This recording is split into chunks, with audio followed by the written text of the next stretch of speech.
Good morning students, स्वागत है एक बार फिर से आपका संभव के डिजिटल प्लेटफॉर्म के ऊपर। स्टूडेंट्स, आज जो हमारी बातें रहेगी वो है प्लांट फिजियोलॉजी के अपने पेपर की यूनिट नंबर 3 के ऊपर, और साथ में हम यूनिट नंबर 3 के साथ साथ में बात कर लेंगे अपने यूनिट नंबर 4 के ऊपर भी। स्टूडेंट्स ध्यान रखना, यूनिट नंबर 3 में जो आपसे क्वेश्चन पूछा जाता है वो एक पहला क्वेश्चन होता है कार्बोहाइड्रेट का, दूसरा क्वेश्चन होता है प्रोटीन्स के ऊपर, और तीसरी कई बार क्वेश्चन पूछ लिया जाता है एंजाइम्स के ऊपर। तो इन्हीं के ऊपर हम डिस्कस करेंगे, जल्दी से हम प्रोसेस को जल्दी से कंप्लीट करेंगे ताकि आपका रिवीजन भी हो और आपको पता चले कौन कौन से क्वेश्चन आपके लिए इंपॉर्टेंट है, किस किस तरह से आपको कुछ तरह से लिखना है। स्टूडेंट, सबसे पहले बात करूं मैं यूनिट नंबर 3 में, सबसे पहले हमारा टॉपिक आता है वो है आपका कार्बोहाइड्रेट। और कार्बोहाइड्रेट में आपको यही ध्यान में रखना है कि कार्बोहाइड्रेट होता है वो कार्बन हो, हाइड्रोजन हो और ऑक्सीजन हो, इन्हीं तीन कंपोनेंट से मिलकर आपका कंपोनेंट है कार्बोहाइड्रेट होता है, वो बना हुआ होता है। जिसमें आपको कहूं तो कार्बन हो चाहे ऑक्सीजन हो, इसका रेशियो आपको 1 देखने को मिलता है, लेकिन हाइड्रोजन का रेशियो आपको क्या देखने को मिलता है स्टूडेंट, इनसे ज्यादा देखने को मिलता है। कहूं तो इसका रिफॉर्मेशन हम कैसे कर सकते हैं, कार्बन हुआ, हाइड्रोजन हुआ, ऑक्सीजन हुआ, तो कार्बन आपके पास 1 होगा तो हाइड्रोजन 2 होगा, और ऑक्सीजन कितना होगा, किस रूप में प्रेजेंट रहेगा, एक रूप में प्रेजेंस है वो यहां पर रहता है। जनरली हमारे पास कार्बोहाइड्रेट होता है स्टूडेंट, जल्दी जल्दी बोल रहा हूं, कार्बोहाइड्रेट होता है वो पॉलीहाइड्रोक्सिल के रूप में प्रेजेंट रह सकता है, अल्कोहल के रूप में प्रेजेंट रह सकता है, यानी कहूं पॉलीहाइड्रोक्सिल ग्रुप के रूप में रह सकता है, एल्डिहाइड ग्रुप में रह सकता है, कीटोन ग्रुप के अंदर है वो आपका यहां पर प्रेजेंट रह सकता है। मोस्ट अबंडेंट कंपोनेंट्स होता है अर्थ के अंदर, कौन होता है, कार्बोहाइड्रेट होता है, जो आपको क्या देता है, एनर्जी प्रदान करने का काम है वो यहां पर किया जाता है। अब बात करते हैं कार्बोहाइड्रेट हमारे पास कितने टाइप्स के मिलते हैं, तो स्टूडेंट ध्यान रखना, कार्बोहाइड्रेट आपके पास नॉर्मली 3 टाइप्स के कंपोनेंट मिलते हैं। पहला आता है हमारे पास कि कार्बोहाइड्रेट जिनमें हमारे पास क्या होता है, एक ही प्रकार की क्या होती है, चेन रहती है, उसे हम किस नाम से जानते हैं, मोनोसैकेराइड्स के रूप में कहा जा सकता है। और दूसरे कंपोनेंट्स होता है जिनमें हमारे पास कुछ कंपोनेंट्स मिलकर बनी होती हैं, यानी मोनोसैकेराइड्स की यूनिट आपस में मिलकर बनी हो सकती है, उसे हम किस नाम से जानते हैं स्टूडेंट, यहां पर ओलिगोसैकेराइड्स के रूप में यहां पर जाना जाता है। किस रूप में जाना जाता है, ओलिगोसैकेराइड। और ओलिगोसैकेराइड्स के बाद में हमारे पास जो कार्बोहाइड्रेट आता है जिसे हम क्या कहते हैं यहां पर, पॉलीसैकेराइड के नाम से इसको हम यहां पर जानते हैं। तो स्टूडेंट हमारे पास कार्बोहाइड्रेट नॉर्मली 3 टाइप्स के होते हैं, मोनोसैकेराइड, ओलिगोसैकेराइड्स और पॉलीगोसैकेराइड्स। मोनोसैकेराइड्स के ऊपर बात करूं तो मोनोसैकेराइड में नॉर्मल आपके पास कार्बोहाइड्रेट होते हैं वो मिलते हैं, यानी कि सबसे सिंपलेस्ट यूनिट होती है वो आपके पास यहां पर प्रेजेंट रहती है। यानी मोनोहाइड्रेट में क्या होगा, सिंपलेस्ट यूनिट होगी, इसको यानी सबसे सरल प्रकार की इकाई होती है वो होती है, और ये कैन नॉट फर्दर डिवाइडेड, यानी कि कहूं तो हमारे पास क्या होगा, मोनोसैकेराइड एक ऐसी यूनिट है जिसको हम आगे किसी भी भाग में अंदर तोड़ नहीं सकते, या छोटे छोटे टुकड़ों में, या फिर उसको अलग भागों में डिवाइड नहीं कर सकते। सबसे सिंपल सरल प्रकार की है वो हमारे पास क्या होती है स्टूडेंट, कार्बोहाइड्रेट है, वो हमें देखने को मिलता है। कौन सा होता है आपके पास, मोनोसैकेराइड्स के रूप में प्रेजेंट रह सकता है। अगर मैं बात करूं मोनोसैकेराइड में, तो ये आपके पास 3 कार्बन का कंपोनेंट होता है वो भी प्रेजेंट रह सकता है, 4 कार्बन का भी हो सकता है, 5 कार्बन का भी हो सकता है, 6 कार्बन का भी कंपोनेंट है वो आपके पास हो सकता है। यानी अलग अलग कार्बन्स के रूप में आपको है वो यहां पर देखने को मिलता है कि अलग अलग कार्बन्स है वो यहां पर आपको प्रेजेंट रहेंगे। 3 कार्बन का कार्बोहाइड्रेट, 4 कार्बन का कार्बोहाइड्रेट, 5 कार्बन का कार्बोहाइड्रेट। जो सबसे पहले बात करूं कि अगर आपके पास 3 कार्बन का कार्बोहाइड्रेट होता है तो वो 2 ग्रुप के ऊपर डिपेंड करता है कि अगर उसका ग्रुप एल्डिहाइड है, अगर उसके ऊपर एल्डिहाइड ग्रुप है तो उसको अलग नाम से जानेंगे, अगर उसके ऊपर कोई कीटोन ग्रुप है तो उसको हम क्या करेंगे स्टूडेंट, अलग नाम से जाना जाता है। यानी एल्डिहाइड को हम अलग नाम से जानते हैं और कीटोन को हम अलग नाम से जानते हैं। जैसे कहूं कि एल्डिहाइड ग्रुप होता है, उसका कंपोनेंट कौन सा होता है आपके पास, CHO देखने को मिलता है, और कीटोन के अंदर आपको स्टूडेंट्स क्या देखने को मिलेगा, C डबल बॉन्ड O के रूप में आपको यहां पर देखने को मिलेगा। अब मैं अगर 3 कार्बोहाइड्रेट की बात करूं तो 3 कार्बन के कार्बोहाइड्रेट होता है वो आपके पास कौन सा होता है, ग्लिसरेल्डिहाइड हो सकता है, या फिर कीटोन ग्रुप के ऊपर मैं बात करता हूं तो आपके पास कैसा हो सकता है, डाइहाइड्रोक्सी एसीटोन के रूप में प्रेजेंट रहेगा। यानी अगर 3 कार्बन में आपका कीटोन ग्रुप प्रेजेंट रहता है तो उसके ऊपर क्या नाम दोगे आप, डाइहाइड्रो एसीटोन्स नाम दोगे। और अगर आपके पास एल्डिहाइड ग्रुप प्रेजेंट है स्टूडेंट तो उसको क्या कहोगे आप यहां पर, ग्लिसरेल्डिहाइड कहोगे। अगर 3 कार्बन की बात करूं, 3 कार्बन में नॉर्मल आपके पास इस तरह का कार्बन होगा जिसमें एक फर्स्ट नंबर कार्बन है, अगर इस कार्बन के ऊपर आपका क्या होगा, CHO प्रेजेंट रहेगा तो एल्डिहाइड हो जाएगा, और C डबल O बॉन्ड रहेगा तो कीटोन हो जाएगा। अब बची हुई को हम क्या कर देते हैं स्टूडेंट, H और OH के अंदर उसको हमें यहां पर डिवाइड कर देते हैं, और जितना H और OH के अंदर जिस तरह से डिवाइड करते हैं। अब एक चीज और देखना स्टूडेंट्स यहां पर कि अगर इसमें हमने डिवाइड किया H और OH में, एक कार्बन 2 और 3, इसकी वैलेंसी पूरी नहीं हुई, तो इसके लिए हमें क्या करना होगा स्टूडेंट, एक यहां पर क्या होगा आपका हाइड्रोजन है वो हमें और ऐड करना पड़ेगा। तो इस कंपोनेंट को टोटली मैं क्या लिख सकता हूं यहां पर, CH2OH के नाम से भी हम यहां पर लिख देते हैं। इसके बारे में आपने पढ़ रखा होगा। फिर उसके बाद में 4 कार्बन का जो कार्बोहाइड्रेट आता है स्टूडेंट्स, उसको आप क्या कहते हो, अगर एल्डिहाइड ग्रुप है तो उसको आप इरिथ्रोज कह सकते हो, थ्रियोज कह सकते हो, लेकिन अगर आपके पास कीटोन ग्रुप है तो उसको क्या कहते हो, थ्रियोलोज के नाम से। नाम सुन लेना, अगर आपके पास 4 कार्बन के अंदर एल्डिहाइड ग्रुप है तो इस प्रकार के कार्बन को आपको क्या कहेंगे, जैसे इरिथ्रोज कहते हो। कीटोन व एल्डिहाइड ग्रुप है तो इरिथ्रोज बोलोगे, और अगर कीटोन ग्रुप उसके अंदर चला गया तो क्या बोलोगे, इरिथ्रोलोज के नाम से जानो। इरिथ्रोलोज यानी इरिथ्रोज आपके पास नॉर्मल एल्डिहाइड और इरिथ्रोलोज कीटोन ग्रुप हो गया। आई बात समझ में। फिर 5 नंबर कार्बन में आपके पास राइबोज हो सकता है, जाइलोज हो सकता है, और लाइओजोल होता है।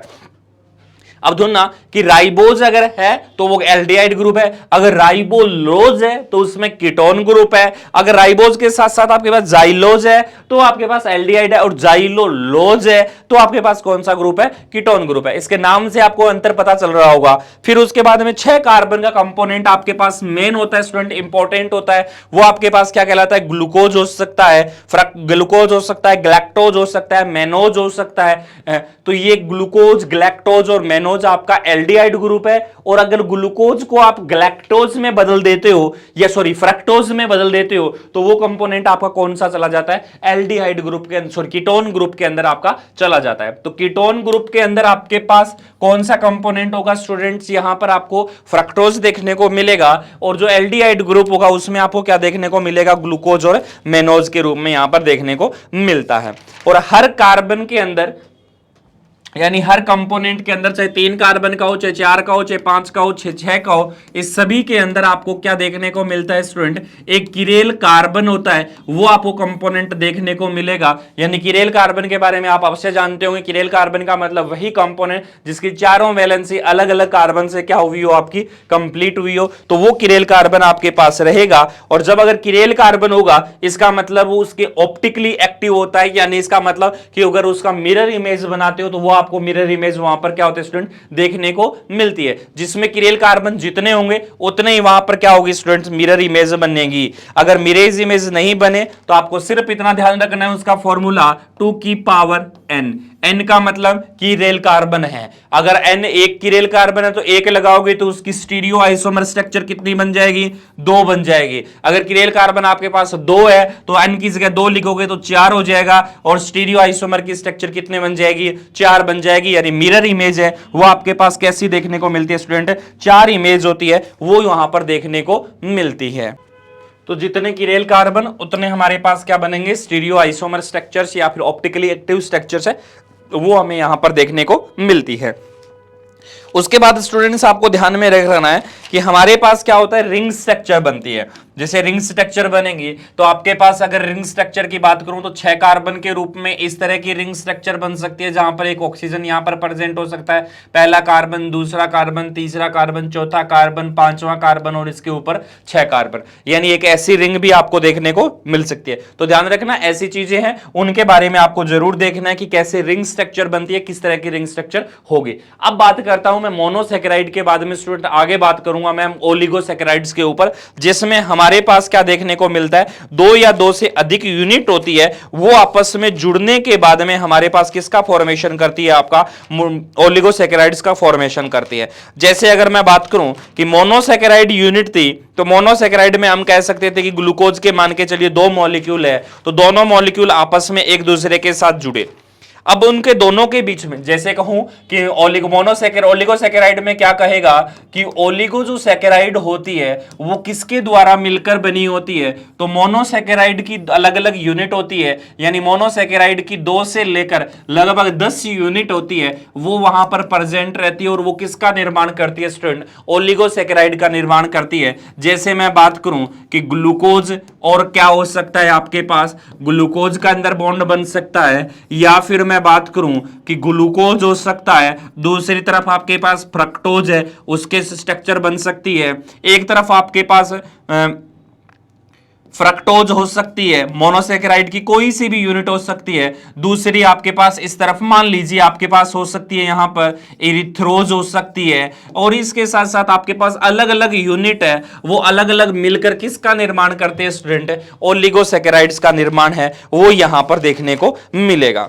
अब इनके बीच में सबसे इंपॉर्टेंट चीज ध्यान में रखना स्टूडेंट कि जो ओलिगोसैकेराइड यूनिट होती है उनके बीच में चाहे आपकी एक तरफ तो मोनोसैकेराइड की यूनिट हो यहां पर प्रेजेंट, दूसरी तरफ आपके पास कोई भी मोनोसैकेराइड की यूनिट हो, और इनके बीच में जो भी बॉन्ड बने, आपने पढ़ रखा होगा कि अल्फा बॉन्ड हो सकता है वो, और या फिर वो ऐसे आप इस तरह से उसको नाम ना लिखकर ऐसे लेते हो अल्फा 1 बीटा 4 बॉन्ड, या फिर बीटा 1 अल्फा 4 बॉन्ड, या फिर इस तरह को आप अलग नाम से और देते हो कि अल्फा अल्फा बॉन्ड, या फिर उनके कार्बन नंबर लिखते हो अल्फा 1 और अल्फा 4 के बीच में बॉन्ड बना।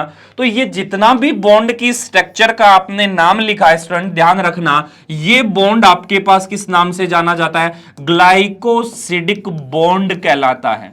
ध्यान रख लेना कि ओलिगोसैकेराइड में स्टूडेंट कौन सा बॉन्ड रहता है, तो हमें यही ध्यान रखना है कि ग्लाइकोसिडिक बॉन्ड होता है वो यहां पर प्रेजेंट रहता है। और ग्लाइकोसिडिक बॉन्ड बनने के कारण ध्यान रखना कि ग्लाइकोसिडिक बॉन्ड बनने के कारण हमें किन किन स्ट्रक्चर्स का फॉर्मेशन देखने को मिल सकता है, तो हमें सबसे पहली स्ट्रक्चर है कि हमें माल्टोज का रूप देखने को मिल सकता है कि माल्टोज का क्या हो जाएगा, फॉर्मेशन हो जाएगा। माल्टोज का फॉर्मेशन किससे होगा स्टूडेंट ध्यान रखना कि एक आपकी ग्लूकोज की यूनिट और दूसरी आपकी ग्लूकोज की यूनिट, दोनों ग्लूकोज की यूनिट जुड़ेगी और किसका फॉर्मेशन कर देगी, माल्टोज का फॉर्मेशन है वो आपके पास यहां पर कर देगी। फिर माल्टोज के बाद में आपके पास किसका फॉर्मेशन हो सकता है स्टूडेंट, लैक्टोज का फॉर्मेशन हो सकता है, यानी ये भी क्या है, लैक्टोज आपके पास एक ओलिगोसैकेराइड है। इसमें भी क्या देखने को मिल सकता है, एक तरफ तो आपके पास देखने को मिलेगा कि ग्लैक्टोज, और दूसरी तरफ आपके पास कंपोनेंट होगा वो कौन सा होगा स्टूडेंट, ग्लूकोज। एक तरफ ग्लैक्टोज और दूसरी तरफ आपके पास कौन सा होगा, ग्लूकोज होगा, और दोनों मिलकर किसका फॉर्मेशन करेंगे, लैक्टोज का फॉर्मेशन करेंगे। और ध्यान रखना स्टूडेंट लैक्टोज जो होता है उसी लैक्टोज को हम किस नाम से जानते हैं, यहां पर मिल्क शुगर के नाम से है वो हम जानते हैं। ठीक है, इसके बाद में आपके पास और किसका फॉर्मेशन हो सकता है, यानी ओलिगोसैकेराइड में और कौन आ सकता है, सुक्रोज आ सकता है। सुक्रोज में क्या क्या प्रेजेंट रह सकता है, तो आपके पास एक यूनिट होती है वो फ्रक्टोज हो सकता है, और दूसरा आपके पास ग्लूकोज हो सकता है। फ्रक्टोज और ग्लूकोज आपस में मिलकर किसका फॉर्मेशन करते हैं, यहां पर सुक्रोज का फॉर्मेशन करते हैं। ठीक है स्टूडेंट्स, ये हुआ आपका कौन सा, ओलिगोसैकेराइड की इनके बीच में, जैसे अगर कहूं ग्लूकोज और ग्लूकोज के बीच में कौन सा बॉन्ड, ग्लाइकोसिडिक बॉन्ड, ग्लैक्टोज और ग्लूकोज के बीच में ग्लाइकोसिडिक बॉन्ड, फ्रक्टोज और ग्लूकोज के बीच में भी हमारे पास क्या देखने को मिलेगा, ग्लाइकोसिडिक बॉन्ड है वो देखने को मिलेगा। अब उसी के बाद में हम बात कर लेते हैं आगे ट्राइपोलिगोसैकेराइड के ऊपर कि हमारे पास जो पॉलीसैकेराइड की स्ट्रक्चर होती है वो हमें कैसे कैसे देखने को मिलती है।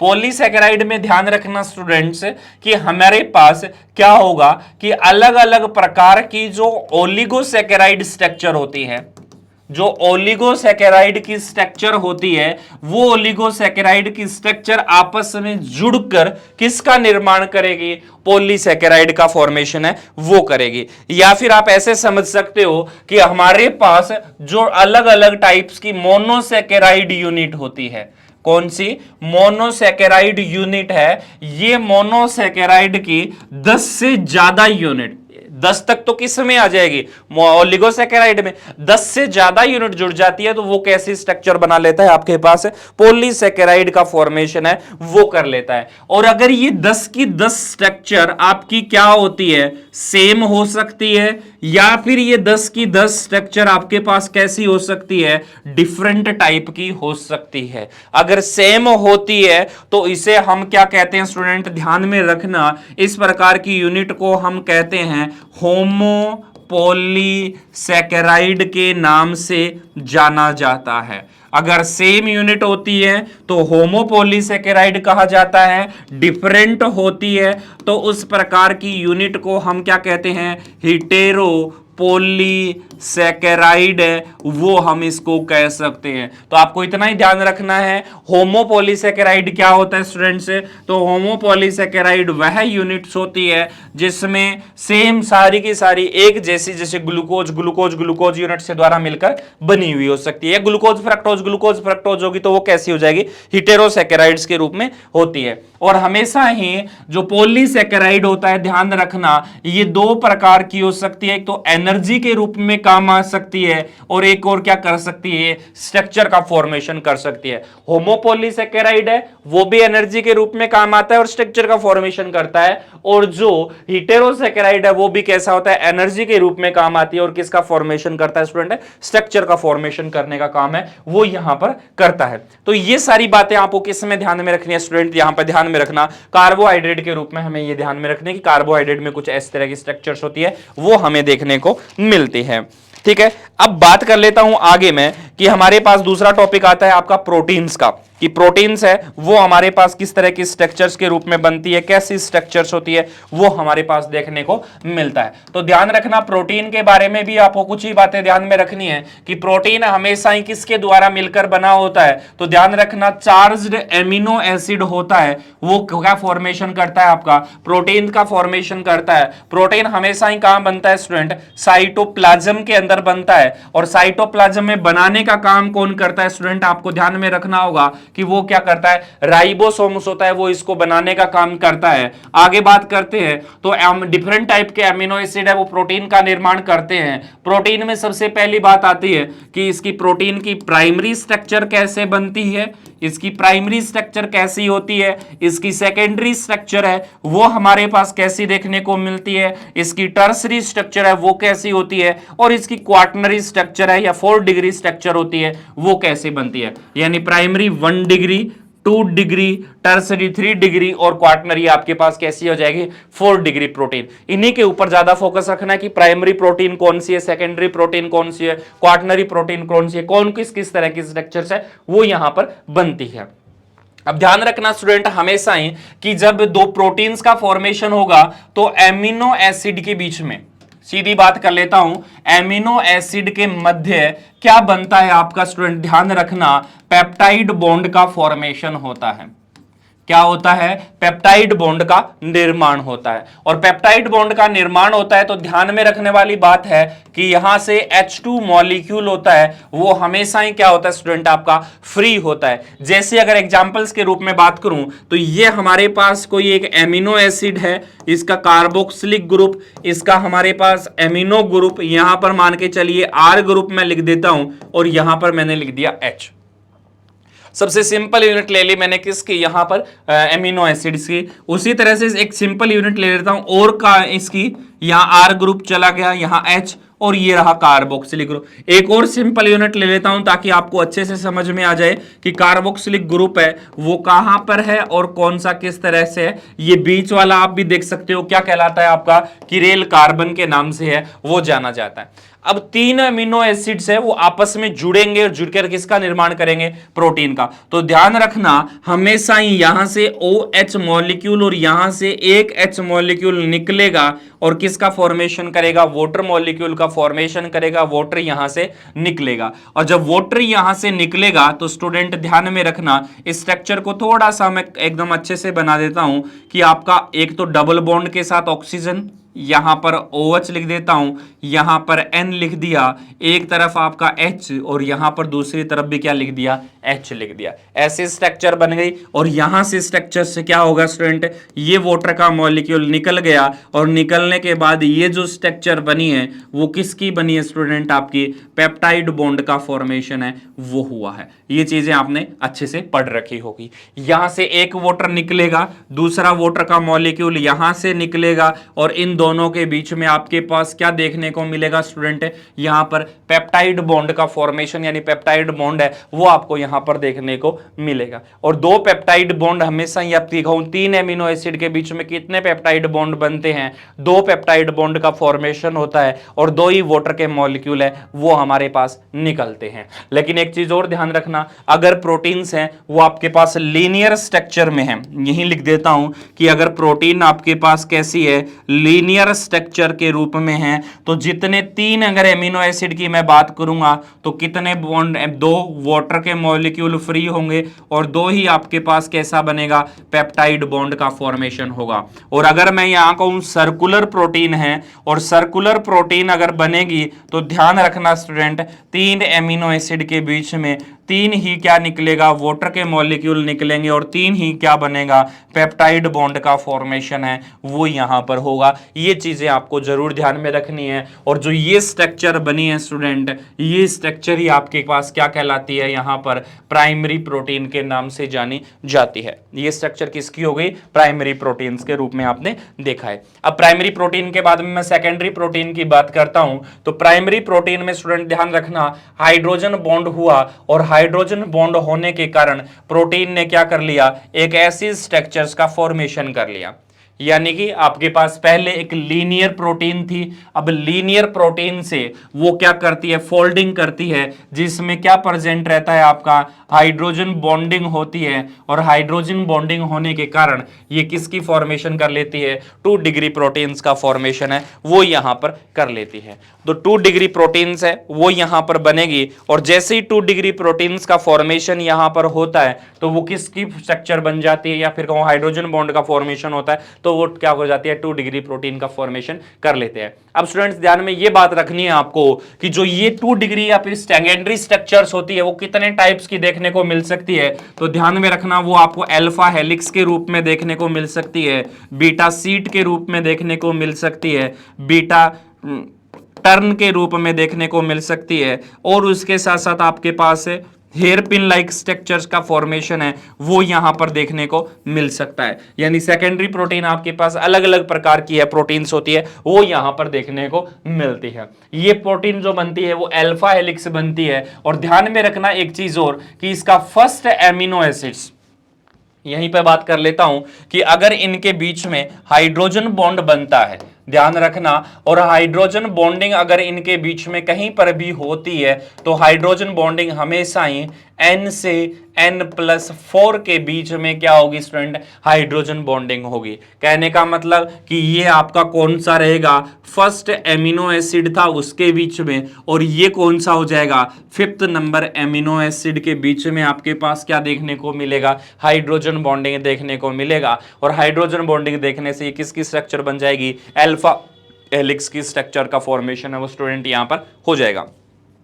उसके बाद में बीटा सीट आती है तो आपके पास नॉर्मली प्राइमरी स्ट्रक्चर है, उस प्राइमरी स्ट्रक्चर का एक सिरा N टर्मिनल, दूसरा सिरा C टर्मिनल, ये तो एक नॉर्मल प्राइमरी स्ट्रक्चर हो गई। और ये स्ट्रक्चर आपके पास क्या हो गई, दूसरी प्राइमरी स्ट्रक्चर हो गई। अगर इसका सिरा N सिरा यहां और C सिरा, या N और C सिरे की बात कहां की चल रही है स्टूडेंट, ध्यान देना। तो ये देख लीजिए, इसका N सिरा ये रहा NH2 वाला, और लास्ट सिरा कौन सा, ये कार्बोक्सिलिक ग्रुप वाला कार्ब सिरा है।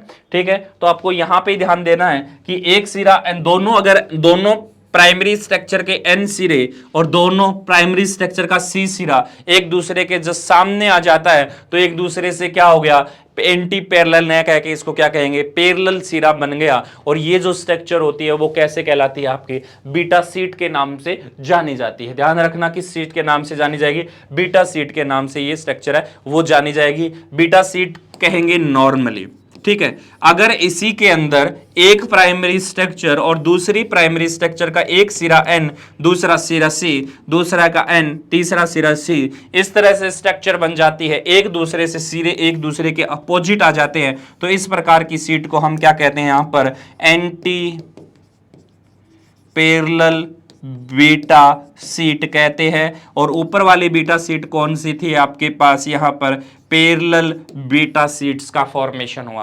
पैरेलल बीटा सीट जिसके दोनों सिरे समान होते हैं, एंटी पैरेलल बीटा सीट जिसके दोनों सिरे क्या होते हैं, आपके अलग अलग देखने को मिलते हैं। ये प्राइमरी सेकेंडरी टर्सरी की स्ट्रक्चर्स के रूप में हमने यहां पर क्या कर लिया, बातें कर ली है। अब टर्सरी स्ट्रक्चर में आपको सिर्फ इतना ही ध्यान रखना है किसका, मायोग्लोबिन का, कि मायोग्लोबिन होती है वो सेकेंडरी स्ट्रक्चर के बाद में कुछ बॉन्डिंग और बनने के बाद में हमारे पास क्या होता है, मायोग्लोबिन स्ट्रक्चर का फॉर्मेशन होता है। मायोग्लोबिन प्रोटीन हमेशा ही क्या करती है, एक ऑक्सीजन के मॉलिक्यूल को ट्रांसफर करने का काम या स्टोर करने का काम है वो करती है। क्वाटरनरी या फोर्थ डिग्री प्रोटीन में आपको हीमोग्लोबिन ध्यान रखना है, जो क्या करती है, 4 ऑक्सीजन मॉलिक्यूल को ट्रांसफर करने का काम करती है। यानी एक थर्ड डिग्री में मायोग्लोबिन होगा और फोर्थ डिग्री में आपके पास क्या होगा स्टूडेंट, हीमोग्लोबिन होगा। इसके ऊपर है वो हमारी बात। अब ये हो गया आपका प्रोटीन की स्ट्रक्चर्स। अब आते हैं एंजाइम की स्ट्रक्चर्स। तो एंजाइम्स को ध्यान में रखना स्टूडेंट्स, एंजाइम्स कैसा होता है, तो एक एंजाइम्स है वो क्या है आपका प्रोटीन लाइक स्ट्रक्चर्स के रूप में होता है, जिसके अंदर क्या होता है, अलग अलग प्रकार की प्रोटीन्स होती है, जिसकी ये बीच का सिरा है यानी ये आर्म होती है वो हमेशा ही कैसी होती है, एक्टिव साइट्स होती है। और ये एक्टिव साइट है, इसके ऊपर कोई भी सबस्ट्रेट आपका बाइंड करेगा तो बाइंड करते ही ये सबस्ट्रेट को, एंजाइम्स है वो सबस्ट्रेट को किस में कन्वर्ट कर देगा, आपका प्रोडक्ट में कन्वर्ट करने का काम होता है वो कर देता है। और कुछ ही टाइम में कर देता है, पूरी एनर्जी ना यूज करके एंजाइम्स क्या करता है, उस रिएक्शन को बहुत ज्यादा फास्ट कर देता है और क्या कर देता है, उसे पूर्ण तरीके से प्रोडक्ट के अंदर कन्वर्ट कर देता है। अब अगर बात करें प्रोडक्ट में कन्वर्ट कर दिया, लेकिन देखना कि enzyme plus substrate, enzyme plus substrate ये बनता है एंजाइम सबस्ट्रेट का इंटरमीडिएट कंपोनेंट, और वो एंजाइम्स अलग हो गया और आपका कंपोनेंट लास्ट में प्रोडक्ट है वो क्या मिल गया है, अलग मिल गया है। एक ऐसी रिएक्शन चलती है, यानी एंजाइम और सबस्ट्रेट के बीच में बॉन्डिंग देखने को मिलती है, जिससे हमारे पास एक इंटरमीडिएट कंपोनेंट है वो बनता है। और ये इंटरमीडिएट कंपोनेंट वापस से किस में बदल सकता है, अपना एंजाइम और सबस्ट्रेट की अलग अलग यूनिट के रूप में प्रेजेंट रह सकता है। अब ध्यान में रखना स्टूडेंट, ये प्रोसेस होती है वो हमेशा ही फास्ट चलती है, और ये प्रोसेस होती है वो हमेशा ही कैसी चलती है, यहां पर स्लो चलती है। और जो फास्ट वाली रिएक्शन को होती है उसको मान लीजिए मैंने कह दिया K1, तो ये प्रोसेस आपके पास किस नाम से जानी जाती है, K2 के नाम से जानी जाती है। अगर K1 वाली रिएक्शन अगर अपोजिट आ रही है, वापस आ रही है, तो इस प्रकार की रिएक्शन को हम किस नाम से जानते हैं, K1-1 के नाम से है वो हम इसे जानते हैं। यानी एंजाइम्स है, एंजाइम्स को क्या कहेंगे कि एंजाइम्स में हमारे पास दो प्रोसेस चलती है, एक प्रोसेस बहुत ज्यादा फास्ट होती है, दूसरी प्रोसेस हमारे पास कैसी चलती है, स्लो प्रोसेस के रूप में प्रोसेस चलती है।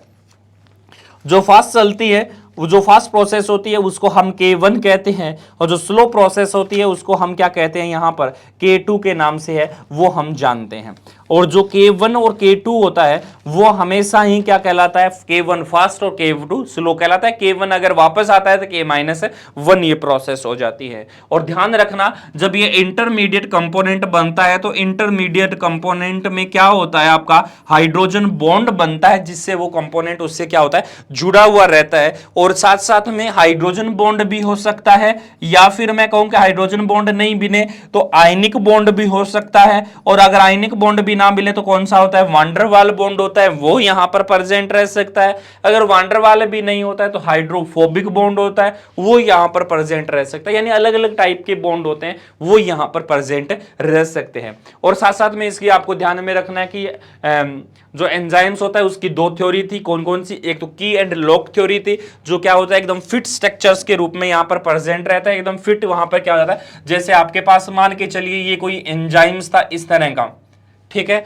और एंजाइम्स था। और ऐसा ही आपने क्या कर लिया स्टूडेंट्स, यहां पर कोई सी सबस्ट्रेट को ले लिया है, ऐसा ही सबस्ट्रेट ले लिया, और ये एंजाइम्स और सबस्ट्रेट आपस में मिक्स होंगे और मिक्स होकर किसका फॉर्मेशन कर देंगे, आपके पास यहां पर किसी प्रोडक्ट का फॉर्मेशन कर दिया। ये आपके पास सबस्ट्रेट था और ये क्या था, आपके पास एक एंजाइम्स था। और अभी अगर एंजाइम सबस्ट्रेट ना बनाऊं तो अगर इंटरमीडिएट कॉम्प्लेक्स के रूप में कहूं तो हमारे पास क्या होगा स्टूडेंट्स, एक इस तरह का एंजाइम्स हो गया और इसके ऊपर आपका क्या बाइंड हो गया स्टूडेंट्स, यहां पर ध्यान में रखना, ये सबस्ट्रेट बाइंड हो गया। और यही क्या कहलाता है आपका ई और एस कॉम्प्लेक्स कहलाता है। आगे जाकर आपका ई कंपोनेंट था वो कुछ इस तरह से अलग हो गया, प्लस में आपका प्रोडक्ट था वो यहां पर अलग हो गया। तो ये क्या कहलाता है, की एंड लॉग थ्योरी के नाम से इसको हम जानते हैं। तो स्टूडेंट ध्यान रखना, एंजाइम्स में कुछ इस तरह की एंड लॉग थ्योरी आपको एक बार पढ़नी पड़ेगी,